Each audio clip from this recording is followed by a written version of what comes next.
Quthbullapur division జగత్గిరిగుట్ట police station పరిధిలో జరిగిన 22 ఏళ్ల రోషన్ కుమార్ సింగ్ హత్య కేసును పోలీసులు ఛేదించారు.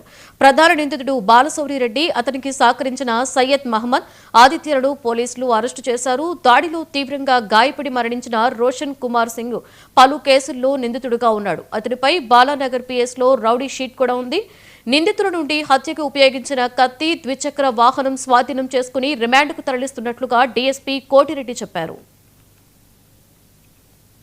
పోలీస్ స్టేషన్ పరిధిలో జగదిగుట్ట బస్ స్టాండ్ దగ్గర బ్రాడ్ డే లైట్లో ముగ్గురు వ్యక్తులు కలిసి రోషన్ కుమార్ సింగ్ అనే వ్యక్తిని అతని శిక్షణ రహితంగా కత్తులతో పొడిచి చంపడం జరిగింది. ఆ కేసులో ఇమీడియట్గా మర్డర్ కేసు కింద ఎఫ్ఐఆర్ రిజిస్టర్ చేసి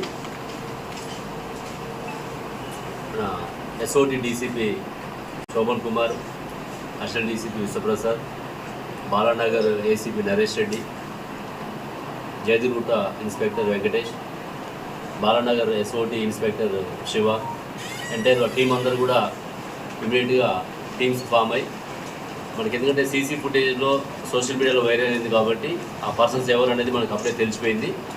వాళ్ళు ముగ్గురు వ్యక్తుల పేర్లు మనకి బాలశౌరెడ్డి, ఇతను జయదిగుట్టలో ఉంటారు, ఇతన్ని బాదుషా కూడా పిలుస్తారు. రెండో వ్యక్తి సయ్యద్ మహమ్మద్, జయదిగుట్ట. మూడో వ్యక్తి రేవా ఆదిత్య అలియాస్ ఆదిల్, ఇతను కూడా జయదిగుట్ట. పెద్ద పెద్ద లావాదేవీలు కాదు, వీళ్ళంతా ఆల్మోస్ట్ 21, 22, 23 ఇయర్స్ ఉన్నటువంటి వాళ్ళే.